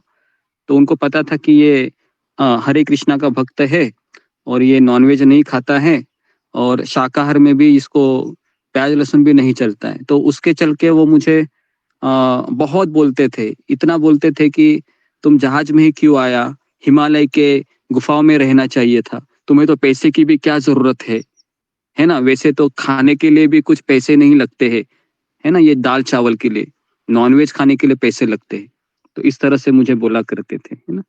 जो भी है 8-10 साल हमने ऐसे ही ताने खा खा कर ही 10 साल गुजारे, है ना। तो अभी आपको देखना है, क्योंकि कृष्ण भावना है तो ये ऐसे ही होता है ना, ताने खाने पड़ेंगे, सब करना पड़ेगा, है ना। जी गुरुजी, धन्यवाद गुरुजी। और गुरुजी एक ये पूछना था मेरे को, हरे कृष्ण गुरुजी। ये कि गुरुजी जैसे बाहर पार्टी कभी-कभी होती है, बहुत रेयर वर्किंग में, जैसे किसी की एनिवर्सरी पार्टी है या किसी की बर्थडे है, तो वो जैसे बोलो कि लहसुन प्याज नहीं खाते, तो वो बोलते कोई नहीं तुम्हारे लिए जैन थाली या कुछ वैसे मंगा देंगे कि जिसमें लहसुन प्याज नहीं होता। तो गुरुजी उसमें कैसे करें? मतलब अगर हम कुछ मना करने की ऑप्शन भी देते हैं ना, तो वो जैसे अगर घर से कुछ घर वाला फूड बना होममेड बनाते आते तो उसमें बोलते हैं तुम्हारे लिए बिना लहसुन प्याज की आलू की सब्जी या पूरी ऐसे बना लेंगे। तो ऐसे मतलब ताकि वो खा ले, तो उसमें क्या करना चाहिए गुरुजी? क्या हमें उसमें खाना चाहिए या नहीं नहीं, अवॉइड? जिसमें प्याज लहसुन है और ये सब चीजें है ना, तो हमको खाना नहीं चाहिए। मैं और एक चीज, और एक उदाहरण बताता हूँ कि एक बार एक प्रचारक गए थे किसी घर में प्रचार करने के लिए, मैंने बताया भी था। तो उन्होंने हमेशा की तरह चाय बनाया, क्योंकि एक गेस्ट आते तो चाय देते हैं ना। तो उन्होंने फिर चाय का गिलास ले लिया वहां पर। अभी मना करेंगे तो ये सुनेगा नहीं ना, कृष्ण भावना का फिलोसॉफी। तो उनके साथ बैठना पड़ता है उनको। तो उन्होंने फिर चाय ले लीजिए और चाय टेबल के ऊपर ही रखी, है ना, और बातचीत करने लगे। और जैसे ही बातचीत फिर आधा घंटा चला गया, वो अचानक उन्होंने एक ऐसा नाटक किया कि फोन आया है करके, है ना। और फोन आने के बाद उन्होंने कहा कि अभी मुझे बहुत समय हो रहा है, चाय भी आपकी ठंडी हो गई, बाद में कभी पियेंगे, ऐसा करके निकल गए। समझ में आ रहा है मैं क्या क्या बताना चाह रहा हूँ? अभी कुछ कुछ चीजों के लिए आपको सिचुएशन को देखना है कि उनका काम भी बना रहे, मेरा काम भी मैं जिसके लिए आया हूँ हो, और उनको बुरा भी ना लगे। तो अगर आपको वो फूड देते हैं तो आप ले लीजिए ना, थोड़ी ना वो आपको बोलेंगे खा लो करके अभी, बराबर है। आप उनको ये भी कह सकते हैं ना, बाद में खाएंगे, अभी थोड़ा सा पेट भरा हुआ है मेरा, ठीक है। तो जी, तो ये दो चीजें आप देख लीजिए, है ना, शायद आपको काम आएगी, ठीक है जी। ओके, तो अभी हम आगे बढ़ते हैं 59 जी, 59 में जी। जी 59 पढ़िए जी। ओके, पढ़ो रेखा पाए। हरे कृष्ण गुरुजी, दंडवत प्रणाम। विषया विनिवर्तनने निरहारस्य देहिना रज्वरसं रसो अयप्यस्य परम दृष्टा निवर्तते। देहधारी जीव इंद्रिय भोग से भले ही निवृत्त हो जाए, पर उसमें इंद्रिय भोगों की इच्छा बनी रहती है। लेकिन उत्तम रस के अनुभव होने से ऐसे कार्यों को बंद करने पर वह भक्ति में स्थिर हो जाता है। तात्पर्य: जब तक कोई अध्यात्म को प्राप्त न हो, तब तक इंद्रिय भोग से विरत होना असंभव है। विधि विधानों द्वारा इंद्रिय भोगों को संयमित करने की विधि वैसी ही है जैसे किसी रोगी के किसी भोज्य पदार्थ खाने पर प्रतिबंध लगाना। किंतु इससे रोगी की ना तो भोजन के प्रति रुचि समाप्त होती है और ना वह ऐसा प्रतिबंध लगाया जाना चाहता है। इसी प्रकार अल्पज्ञानी व्यक्तियों के लिए इंद्रिय संयम के लिए अष्टांग योग जैसी विधि की संस्तुति की जाती है, जिसमें यम नियम आसन प्राणायाम प्रत्याहार धारणा ध्यान आदि सम्मिलित है। किंतु जिसने कृष्ण भावनामृत के पथ पर प्रगति के कर्म में परमेश्वर कृष्ण के सौंदर्य का रसास्वादन कर लिया है, उसे जड़ भौतिक वस्तुओं में कोई रुचि नहीं रह जाती। अतः आध्यात्मिक जीवन में ये सारे प्रतिबंध अल्पज्ञानी नवदीक्षितों के लिए है। ऐसे प्रतिबंध तभी तक ठीक है जब तक कृष्ण भावनामृत में रुचि जागृत नहीं हो जाती, और जब वास्तव में रुचि जग जाती है तो मनुष्य में स्वतः ऐसी वस्तुओं के प्रति अरुचि उत्पन्न हो जाती है। हरे कृष्ण गुरु जी, दंडवत प्रणाम। जी हरे कृष्ण। तो देखिए, ये जो श्लोक अभी हमने पढ़ा है, ये सबसे इम्पोर्टेंट श्लोक है। इस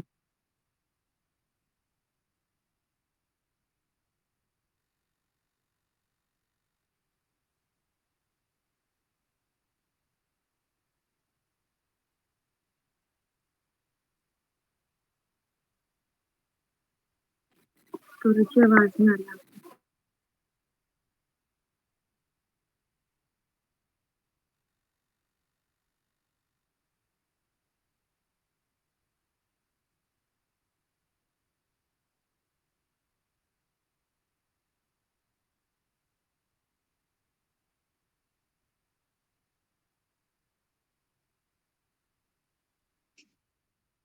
जी हरे कृष्ण। ओके, आवाज आ रहा है मेरा सबको? जी गुरुजी आ रहा है, ओके जी। तो मैं बता रहा था आप लोगों को कि यहाँ पर अर्जुन ये सवाल पूछ सकता है, कृष्ण आप ठीक है, आप बराबर बोल रहे हैं कि इंद्रिय विषयों को खींच लूं, ये करूं वो करूं, लेकिन ये कब तक मुझे करना पड़ेगा? क्या मैं हमेशा टीवी के सामने बैठूं और मेरी आंखें बंद करूं? क्या मैं हमेशा मार्केट जाऊं और आपका नाम लेते हुए चलूं? कब तक ये होगा? तो इस पे फिर भगवान ये उत्तर देते हैं कि जब तक हमारे जीवन में कृष्ण कथा, कृष्ण नाम या किसी कृष्ण के भक्त में रुचि उत्पन्न नहीं होती है, तब तक ये हमको करना ही पड़ेगा। इसका अर्थ क्या है? इसका अर्थ है कि उत्तम रस का अर्थ है कि जैसे कि मैं एग्जांपल दे रहा हूं कि अगर आपके घर में दाल राइस बना है और बिरयानी बनी है और दोनों भगवान को भोग लगाया हुआ है और अभी आपको बहुत भूख लगी है, तो आप कौन सा ऑप्शन चूज करोगे? दाल राइस वाला या बिरयानी वाला? बताइए। बिरयानी वाला बिरयानी वाला ना? क्यों आपने बिरयानी वाला चूज किया? क्योंकि दाल राइस से बिरयानी खाना बेटर लगता है ना। तो ठीक उसी तरीके से हमारे जीवन में हम जब इस सांसारिक चीजों का जो आकर्षण है, उससे भी बड़ा आकर्षण जब मुझे कृष्ण भक्ति में हो जाएगा, कृष्ण कथा में हो जाएगा, कृष्ण सेवा में हो जाएगा या कृष्ण भक्त में हो जाएगा, तब हम आसानी से, बहुत आसानी से हम घर के रिश्तों को छोड़ सकते हैं। अभी इसलिए नहीं हो रहा है क्योंकि मेरी वैसी उत्तम रुचि नहीं बनी है। जी समझ में आ रहा है सबको इस श्लोक को? देखिए ये श्लोक बहुत इंपॉर्टेंट है। तो अभी हमारा प्रॉब्लम क्या है कि मुझे कृष्ण कथा में रुचि नहीं हो रही है। 1 घंटा में सुन लेती हूँ या सुन लेता हूँ, बाद में मुझे बोरिंग लग रहा है। तो इसके लिए कथा श्रवण करने का कैपेसिटी हमको इतना बढ़ाना चाहिए कि खाना बनाते वक्त हो या सोते हुए हो या कोई भी कार्य करते हुए हो, हमेशा भगवान का वो कैसेट है, टेप है या लेक्चर का रिकॉर्डिंग हो, कीर्तन हो, वो हमेशा सुनते रहना चाहिए। इतना सुनते रहना चाहिए कि दिन के 8-8 घंटा, 7-7 घंटा, 6-6 घंटा कानों में वो कथा कीर्तन है ना जाते रहना चाहिए।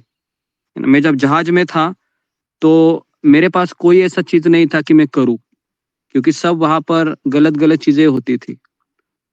तो मैंने वो ब्लूटूथ लेके गया था मैं, तो इसके लिए ये ब्लूटूथ को मैं इस तरह से रखता था और जेब में मैं मोबाइल रखता था और वो वाईफाई से वो कनेक्ट होता था ब्लूटूथ से, और मैं इतना सुनता था उस समय, कम से कम 7 घंटा, 8 घंटा, 9 घंटा केवल राधानाथ महाराज की कथाएं चलती रहती थी जहाज में, है ना।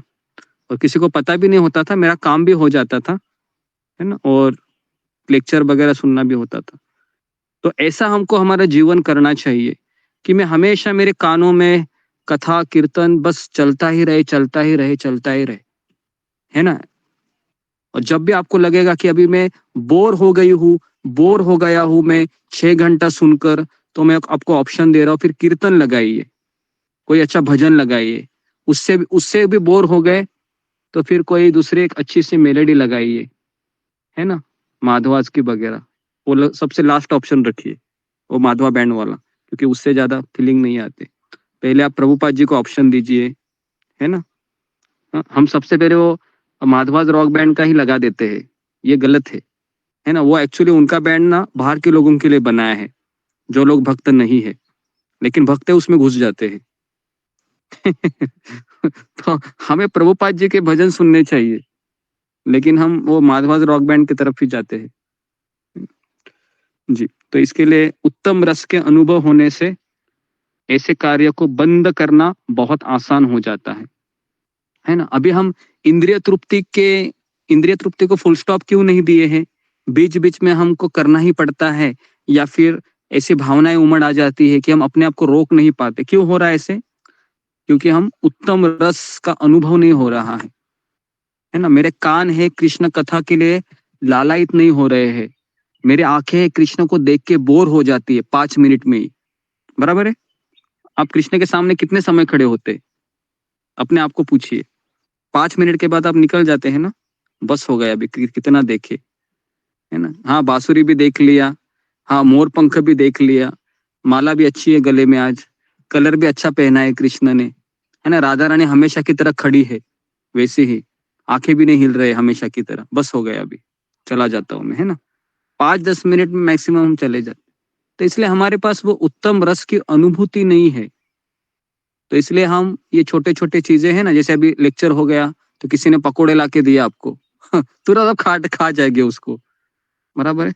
उसको धन्यवाद करेंगे, अच्छा हो गया 1 घंटा क्लास सुनकर मेरी शक्ति चली गई थी, तुमने पकोड़े लाए इसके लिए तुम्हारा धन्यवाद, खा लेती हूँ मैं, है ना।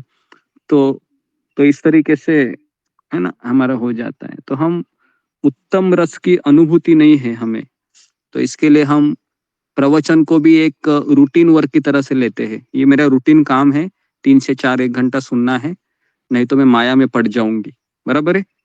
इसलिए हम सुनते हैं ना, अधिकतर हम इसलिए सुनते हैं ना कि अगर मैं नहीं सुनूंगे तो हम माया में गिर जाएंगे, तो एक रूटीन बना लेते हैं।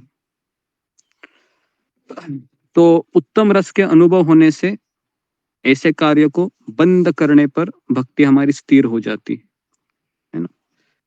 तो जी, तो तात्पर्य में प्रभुपाद लिखते हैं कि जब तक कोई अध्यात्म को प्राप्त न हो तब तक इंद्रिय भोग से विरत होना असंभव है। देखिए प्रभुपाद जी के शब्द हैं,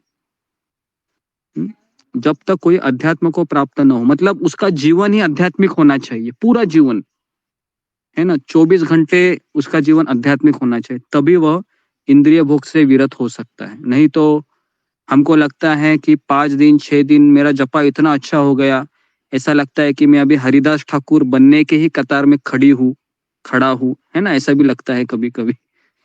लेकिन बाद में पता चलता है कि मेरी 16 मालाएं भी अच्छी नहीं हो रही है ना। फिर हमको पता चलता है हम हरिदास ठाकुर के सपने केवल आते हैं, लेकिन वास्तविकता तो ये है कि मेरी एक माला भी अच्छे से नहीं हो रही है, ठीक है। तो इसलिए हमें ये आध्यात्मिक पूरा हमारा 24 घंटा आध्यात्मिक बनाना चाहिए, है ना। जब आप रास्ते पर चलेंगे तो सोचिए कि मैं कृष्ण के लिए चल रही हूँ या चल रहा हूँ, ताकि जो भी फल मिलेगा मैं कृष्ण को अर्पण करूँ, है ना। जब आप खाने बैठेंगे तो ये सोचिए कि मैं पेट भरकर खाऊंगा ताकि मैं कृष्ण का भजन पूरी शक्ति से करूँ, कृष्ण की सेवा बहुत शक्ति से करूँ। तो ये सारे थॉट हमें एक्चुअली इसका अभ्यास करना चाहिए, तभी ये हो सकता है। लेकिन समस्या है कि अभ्यास करने का वो ध्यान ही नहीं रहता है, बस दिन चले जा रहे हैं, अभी सूर्यास्त होगा, कल वापस दिन आएगा, फिर वापस किचन में जाओ, टिफिन बनाओ, है ना, ऐसे ही चला जाता है ना दिन हमारा। फिर वापस अगला दिन आएगा, फिर पता चलेगा अरे मेरा बाल तो अभी पकने लगा है, सफेद होने लगा है ना, बीमारी अभी आ गई है। फिर पता चलेगा अरे मेरा बेटा तो अभी छोटा नहीं रहा, बड़ा हो गया है, इसकी शादी करनी पड़ेगी अभी। तो इस तरीके से फिर विचार बदल जाते हमारे, है ना। लेकिन हमारा आयु बढ़ रहा है, हमारा समय नजदीक आ रहा है, लेकिन अनुभूति नहीं होती है ना। जी, तो विधि विधानों द्वारा इंद्रिय भोग को संयमित करने की विधि वैसी है जैसे रोगी के किसी भोज्य पदार्थ खाने पर प्रतिबंध लगाना।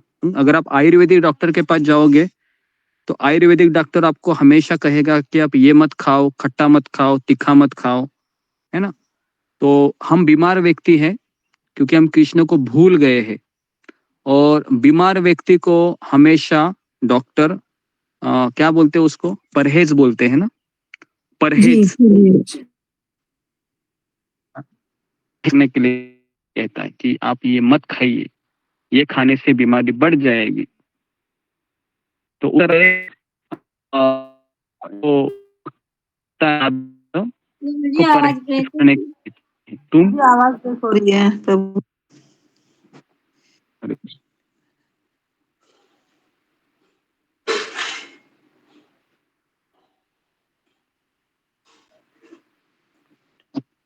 कृष्ण हरे कृष्ण हरे कृष्ण। ओके जी। तो इसीलिए ये परहेज होना बहुत जरूरी है व्यक्ति को।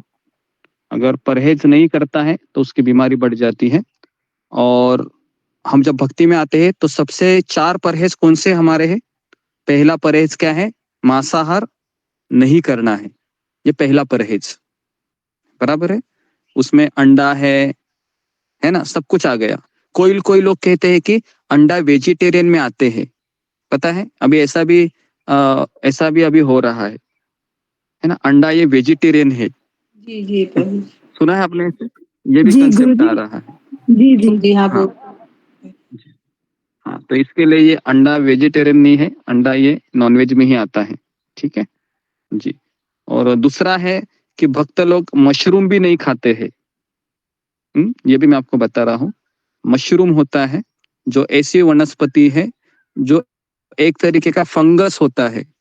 फंगस को समझते हैं ना, जिस तरीके से फंगस लगता है ना किसी लकड़ी को, है ना। हाँ जी जी। तो इसके लिए हम मशरूम भी नहीं खाते हैं वैष्णव लोग, ठीक है। तो ये दूसरा चीज है, उसमें आता है। खाने में प्याज लहसुन इसलिए नहीं खाते हैं क्योंकि प्याज लहसुन खाने से हमारा काम वासना बहुत बढ़ता है, तो इसलिए वह रजोगुण और तमोगुण में आता है, इसलिए हम प्याज लहसुन नहीं खाते हैं, ठीक है। ओके, तो ये सब खाने में प्रतिबंध लगाए गए हैं क्योंकि हम बीमार है, रोगी है ना। नंबर 2 है कि नशा नहीं करना। तो नशा करने में चाय, कॉफी और उसके पश्चात कुछ लेडीज है, वह क्या बोलते हो, तंबाकू का वो रहता है ना, वो क्या बोलते हो उसको, वो दातुन करते हैं ना, कुछ लेडीज करते हैं दातुन जी। तो उसको है ना, हाँ, तो उसको कौन सा तो गाय छाप कछुआ छाप करके वो आता है दुकान में, पता है ना उसको, जो पत्ता उसका वो होता है वो करते जला हैं के लेडीज उनको हमारे। पाउडर बनाते हैं। हाँ जी जी जी जी, हाँ ऐसे बनाते हैं ना। और कुछ लेडीज तो उसको एक खजाने की तरह अपने कमर को लगा के रखती है वो, हाँ, जब तलब मिले वो शुरू हो जाते हैं, समझ में आ रहा है। कुछ लेडीज और देखा है ऐसे, मैंने स्वयं देखा है अपने ही उधर, वो कमर होता है ना, तो वहां पर ही वो नाड़ी के ऐसे लपेट के रखती है और ऐसे निकालते हैं जैसे हम चिल्लर कैसे निकालते हैं, 2 रुपए 4 रुपए के सिक्के, वैसे निकलती है हाथ में और करने लगती है। तो जी इस तरीके से है ना, भारत में ऐसा देखा जाता है ना जी। तो वो एक होता है। और दूसरा उसमें सब कुछ आता है ना, पान मसाला, गुटखा, तंबाकू, ये सब नशे में आता है, ठीक है। ये दूसरा चीज है, ये परहेज है। तीसरा है तीसरा है कि जुआ नहीं खेलना चाहिए। तो जुए में फिर सारी चीजें आती हैं, लॉटरी, सट्टा, है ना, रमी, जंगली रमी जो भी आ रहा है ना, या फिर क्या बोलते हैं उसको, जो नंबर गिनाते हैं, है ना। तो इस तरीके से ये सारा चीज उसमें आ जाते हैं। हाँ जी जी, तो उसमें सारा चीज आ जाता है, जहां पर पैसा लगाया जाता है वहां पर ये सब जुए में आ जाता है। और चौथा है अवैध स्त्री संग, जो अपनी स्त्री के अलावा किसी दूसरे से संग करता है। तो ये सब चारों है, ये परहेज है। तो ये परहेज हमें बताए गए हैं। अगर ये परहेज नहीं करेंगे तो हमारी बीमारी क्या होगी, कम होगी या बढ़ेगी? बढ़ जाएगी। बहुत बढ़ेगी, है ना जी। तो अभी ये परहेज को करना एक रोगी के लिए कठिन होता है या आसान होता है? कठिन होता है। कठिन होता है। हाँ, परहेज करना ये कठिन होता है। अगर आप डायबिटीज या मधुमेह ये बीमारी हुए व्यक्तियों को कहेंगे आप मीठा मत खाओ, तो उसको लगेगा कि मर क्यों नहीं जाता हूं मैं, है ना, ऐसा लगता है उनको, पता है। अगर मरता तो अच्छा रहता था ना, ये मुझे मिठाई क्यों नहीं खाने दी जा रही है। तो इस तरह से होता है। तो परहेज करना ये कठिन है, लेकिन परहेज नहीं करेगा और वो स्वीट खाते रहेगा डायबिटीज वाला व्यक्ति, तो क्या होगा, वो मर जाएगा, बराबर है, मर जाएगा। तो उसी प्रकार से जो भक्त है ये 4 नियमों का परहेज नहीं करता है, वह भक्ति से चला जाता है, पतन हो जाता है। वो 16 माला करो या 64 माला करो, क्योंकि नाम के बल पर पाप करना ये भी एक अपराध। ठीक है, तो ओके, तो ये जो चीजें हैं, फिर इसके लिए अष्टांग योग है, ये सब चीजें दी गई हैं, तो इसके लिए हमें इससे हमको दूर रहना चाहिए। ठीक है, तो यहाँ पर मैं रुकता हूँ। तो कल हम 60 श्लोक लेंगे। किसी का कुछ यहाँ पर प्रश्न है तो फिंगर को रेज कीजिए।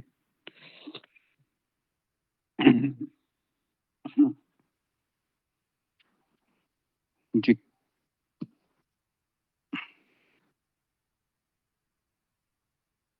ओके, प्रीति अग्रवाल। हरे कृष्णा गुरुजी, दंडवत प्रणाम। गुरुजी जी, शेयर मार्केट की ट्रेडिंग होती है क्या, वो भी स्पेकुलेशन में आती है? सत्ते में आएगी वो भी? जी जी जी, माइक को बंद करो। ओके जी, तो ये जो शेयर मार्केट होता है उसमें जो ट्रेडिंग होती है, तो इंट्राडे वगैरह कुछ होता है उसमें। तो जो व्यक्ति सुबह पैसे लगाता है और शाम सेल करता है, तो ये ट्रेडिंग है वो जुए में आती है। और जो व्यक्ति आज पैसा लगाता है और 1 साल के बाद उसकी राह देखता है, 1 साल तक, जैसे कुछ म्यूचुअल फंड होते हैं, तो वह उसमें नहीं आता है, जुए में नहीं आता है। ठीक है, तो जो शॉर्ट टर्म मनी होता है तो वह जुए में ही आता है, क्योंकि वह उस व्यक्ति को आप देखोगे जो शॉर्ट टर्म ट्रेडिंग करता है, वो इतना गुस्सा होता है ना शाम को जब मार्केट बंद होता है, तो कभी कभी अपने माता पिता को या पत्नी को ही वह चिल्लाने लगता है। बराबर है, जो शेयर मार्केट में काम करते हैं, क्योंकि लॉस हुआ है ना, अंदर की भड़ास किसके ऊपर निकालूं, तो घर में उसको पत्नी ही रहती है चुपचाप सुनने वाली, तो उसी के ऊपर हावी हो जाता है फिर। या अगर बच्चा करता है तो माता पिता के ऊपर हावी होता है। तो इसलिए ये जुए में ही अधिकतर आता है, शॉर्ट टर्म वाला। जी, नेक्स्ट मोहित कुमार। हरे कृष्ण गुरुजी, दंडवत प्रणाम गुरुजी, सभी भक्त को दंडवत प्रणाम गुरुजी। आजकल मैं एक नोटिस कर रहा हूँ, मेरा में भक्तों को दोष देखने का प्रवृत्ति में आ रहा है। आज खुद ब खुद दोष दिख जाता है, तो गुरुजी इसका कारण क्या है गुरुजी, मुझे जानना था, हम इसे कैसे दूर करें? जी, तो अवगुण प्रकट, जब हमारा जपा अच्छा नहीं होता है, हमारी साधना अच्छी नहीं होती है। ये 16 माह जाता है, सबसे ये होता है कि हम भक्तों के भीतर दोष देखना ये सब शुरू हो जाता है। तो इसलिए हमें सुबह उठकर 16 माला अच्छे से करनी चाहिए, तो यही उसके ऊपर सॉल्यूशन है। हम यहाँ पर गीता क्लास आपको बता रहे हैं, भागवत क्लास भी होती है सुबह। इसका तात्पर्य यही है कि आप सुबह जल्दी उठकर भगवान का नाम का जाप करें। तो अगर ये नहीं करते हैं और आपको लगता है कि मैं गीता क्लास सुनकर मेरा हो जाएगा, तो ये नहीं है, क्योंकि गीता क्लास से समर्पण होना चाहिए, त्याग होना चाहिए, है ना। तो नींद का त्याग करना है और कृष्ण के नाम को समर्पण करना है, तब जाके हम कृष्ण भावना में आगे बढ़ सकते हैं। ठीक है गुरुजी, आपने तो मुझे 6 माला ओके। कर गुरुजी आपने मुझे 6 माला करने, क्षमा चाहूँ गुरुजी, आपने मुझे 6 माला करने कहा है, 6 से 8, तो उतना ही करूँ गुरुजी? हाँ जी, हाँ, 6 माला करने के लिए कहा है, तो अभी 8 माला करो कल से। ठीक है, 6 माला करने से कुछ हो नहीं रहा है। ठीक गुरुजी, बहुत नेक्स्ट शिवानी दुष्ट। हरे कृष्ण गुरुजी, दंडवत प्रणाम गुरुजी। मेरा क्वेश्चन ये था, जैसे कि हम लोग इंद्रियों के दास बने हुए हैं, तो गुरुजी मैं चाहती हूँ मैं भगवान कृष्ण के और गुरु की और सेवा करूँ।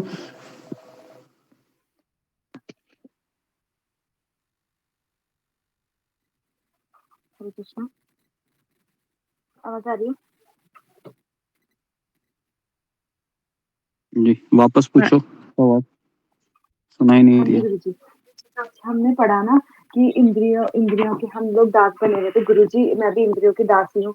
तो गुरुजी, मैं चाहती हूँ कि मैं भगवान कृष्ण के दास बनूँ, गुरु की दास बनूँ, भक्तों की सेवा करूँ, ऐसा चाहती हूँ बहुत ज़्यादा। पर उसके लिए जी परफेक्ट होना पड़ता है, सब तैयारियों को छोड़ना पड़ता है। तो मैं चाहती हूँ, पर मैं सब कुछ नहीं छोड़ पा मतलब पूरा अच्छे से नहीं कर पा रही हूँ, कैसे करना चाहिए? नहीं, पहले तो 16 माला अच्छी होनी से चाहिए सुबह उठ के, और धीरे-धीरे आगे बढ़ना चाहिए, है ना? तो हम चाहते तो बहुत कुछ है, लेकिन चाह कर भी कुछ नहीं होता है, क्योंकि हमारे अंदर दृढ़ निश्चय है, धैर्य है, ये सब दैवी गुण है, और ये सारे दैवी गुण ये धीरे-धीरे प्रकट होते हैं। तो अभी तो हमको यही समझना चाहिए कि मैं श्रील प्रभुपाद को पहले संतुष्ट करूँ। अगर प्रभुपाद जी संतुष्ट होंगे, तो भगवान संतुष्ट होंगे, और भगवान संतुष्ट होंगे तो फिर वह मेरी इच्छाओं को पूर्ण करेंगे। ठीक है? जी। नेक्स्ट आखिरी क्वेश्चन प्रियंका सहगल। हरे कृष्णा गुरुजी, दंडवत प्रणाम। गुरुजी, सबसे पहले तो मैं आपको धन्यवाद दूंगी क्योंकि आपके प्रवचनों से मैं विचलित होना मेरा बंद हो गया है, और किसी भी चीज को खाने की चीज हो या किसी भी चीज को देखकर मेरा मन विचलित नहीं होता। और दूसरी बात, गुरुजी, मेरे को आपसे पूछना था कि जैसे हम ठाकुर जी को भोग लगाते हैं, तो इस भोग लगाने की कोई विधि है या किसी भी समय हम ठाकुर जी को भोग लगा सकते हैं? जी, तो एक श्रील प्रभुपाद ने किताब लिखी है, कृष्ण भावनामृत प्रबोधिनी करके। छोटी सी किताब है, 25 से 30 रुपए में आती है। तो उस किताब में सारी चीजें बताई गई है कि तिलक क्यों लगाना चाहिए, भोग कैसे लगाना चाहिए, हमारे घर को मंदिर कैसे बनाना चाहिए। तो जी गुरुजी। मुझे लगता है कि उस किताब को ले लीजिए, तो उसमें सारी चीजें बताई गई है ना? गुरुजी, वो बुक कहाँ से मिलेगी? ये किताब ऑनलाइन भी मिल सकती है और इस्कॉन के केंद्र पर भी मिल सकती है। कृष्ण भावनामृत प्रबोधिनी करके किताब है वो। जी गुरुजी, गुरुजी आपकी कृपा से मेरी माला भी बढ़ रही है, बस अपना आशीर्वाद बनाए रखिए। ओके जी, तो ओके, तो मुझे ऐसा लगता है कि हाँ हरे कृष्ण। मुझे क्षमा चाहती हूँ, मेरा प्रश्न नहीं है। मुझे बस खाली एक बात बोलना चाहती हूँ कि अगर आप एक क्लास लेते थे जो प्रभु की जो सेवा का आप एक बार लिए थे क्लास, तो उसमें और भी थोड़ा डिटेल्स में जानना था कि कैसे उनको सुलाना, मतलब हम मुझे लग रहा है हम लोग गलती थोड़ा बहुत कर रहे हैं। तो अगर एक क्लास पूरा एकदम परफेक्ट लेते तो थोड़ा उनकी सेवा के लिए अच्छा हो जाता था। जो सुलाने का जो विधि वगैरह रहता है रात को, या फिर तुलसी माता का जो रहता है, आप लोग बोलो तो एक बार लेंगे। तो अगर एक ही क्लास अगर एक ले लेते तो अच्छा होता था।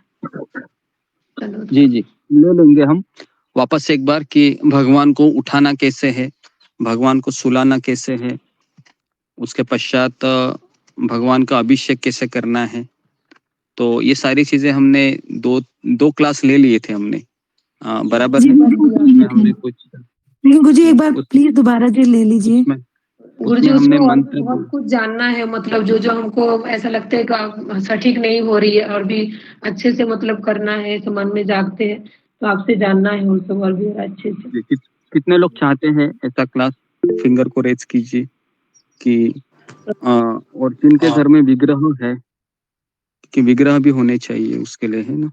जी ओके, कम से कम 30 लोग हैं। ओके, तो हम जी तो हम ले लेंगे। तो जी, तो हम आने वाले संडे के दिन हम दोपहर में ले लेते हैं वो, कि किस धन्यवाद तरह से गुरुजी, हम थैंक यू। तुलसी महारानी को भी हम थोड़ा सा मैं आपको बता देता हूँ, तुलसी का महात्म्य और विग्रह की पूजा कैसे करते हैं, और किस तरह से कौन से मंत्र होते हैं, उस मंत्र का लिस्ट भेज देंगे ताकि आप उसको देखिए। एक चार्ट रहेगा जो मंदिर में चिपकाया हुआ रहता है पुजारी के लिए। तो अलग अलग मंत्र होते हैं, तो उस मंत्रों का उच्चारण करके भगवान को उठाना होता है, भगवान को सुलाना होता है। राधा रानी से लेके कृष्ण, चैतन्य महाप्रभु, नित्यानंद प्रभु, नरसिंह भगवान, शिल प्रभुपाद और गुरु। तो ये एक अर्च विग्रह का स्टैंडर्ड हमारे घर में होना चाहिए। ठीक है, तो इसके बारे में हम गुरुजी, आपको जब तक आप क्लास नहीं लेते, मुझे एक सवाल पूछना था, थोड़ा पूछ लेती हूँ। राधेनाथ स्वामी महाराज जी के जो शिष्य है, तो मेरे घर में एक दिन दोनों पति पत्नी आए थे, प्रभु जी और माता जी। तो उन्होंने मुझे विग्रह को दर्शन करने आए थे ऊपर, तो उन्होंने देखा कि मेरे जो गौर निताई है उसका जो खॉट है वो खॉट उसमें बिस्तर तकिया वगैरह सभी है। तो उन्होंने पूछा कैसे सुलाते हो तुम? मैं बोली कि उनका कपड़े चेंज करके उनको उनका गहना वगैरह निकाल के उनको सुलाती हूँ और गोपाल का अलग से वैसा ही करती हूँ। तो उन्होंने बोला नहीं ऐसा हमको नहीं चलता क्योंकि हमारा क्षमता नहीं है कि हम भगवान को सुलाएं। गोपाल को सुला सकते हो लेकिन गौर निताई को नहीं चलता ऐसा निकाल के सुलाना। खाली आप प्रभुपाद जी के ऐसा उनको प्रणाम करके उनके पास से अनुमति लेके उनका खॉट तैयार कर सकते हैं। खॉट में ऐसा फूल वगैरह डाल के मतलब सभी तैयार करके उधर रखना है और उनसे प्रार्थना करके उतना ही कि प्रभु हमसे कुछ भूल हो गया तो और क्षमा कर दीजिए और आप स्वयं कीजिए या फिर प्रभुपाद जी को प्रार्थना करके इतना बोले थे लोग। तो तब से मैं वही कर रही हूँ। तो ये सही है कि सुलाना चाहिए मतलब ऐसा नहीं कपड़े चेंज करके? नहीं, कपड़े चेंज करके सुला भी सकते हैं लेकिन उससे ज्यादा समय जाता है। तो हमको जपा भी करना होता है, क्लासेस भी होती है, तो उतना मत कीजिए। केवल जितना कम से कम समय में हो 10 मिनट में, ये सुलाना का कार्यक्रम भी 10 मिनट में हो जाना चाहिए। और भगवान के जो फूल होते हैं उस फूलों की जो पंखुड़ियाँ होती है उससे एक बिछौना बना देते हैं। तो मंदिर में तो ऐसे ही होता है लेकिन मंदिर में काफी भक्त होते हैं, घर में तो 1-2 ही लोग होते हैं और हमको और भी सेवाएं होती हैं। तो इसके लिए जी, तो इसके लिए हमको गौर निताई को खड़े-खड़े सुलाए तो भी चलता है। और अगर जब आपके बच्चे और बड़े हो जाएँगे उसके बाद फिर जब समय है तब आप उनके लिए गद्दी लाइए और उनको भी सुलाइए, है ना? जी। ओके। जी, धन्यवाद। तो जी, तो मैं यहाँ पर रुकता हूँ। आप सबका बहुत-बहुत धन्यवाद, आपने सेवा करने का अवसर दिया। तो यहाँ पर मैं रुकता हूँ। श्रील प्रभुपाद की जय, गुरुदेव की जय।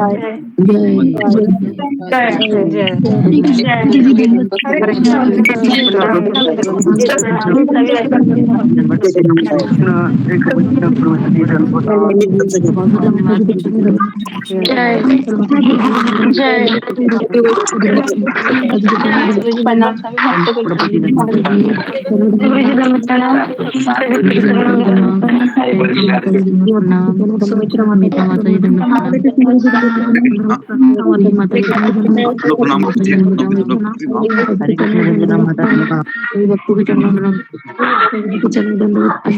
धन्यवाद प्रणाम माता जी धन्यवाद प्रभु जी धन्यवाद प्रणाम माता जी के चरणों धन्यवाद प्रणाम प्रियंका माता जी धन्यवाद चरणों धन्यवाद प्रणाम हरि बोल धन्यवाद प्रणाम माता जी श्री कृष्ण गुरु जी धन्यवाद प्रणाम बाबू धन्यवाद प्रणाम हरे कृष्ण धन्यवाद प्रणाम सभी माता जी धन्यवाद प्रणाम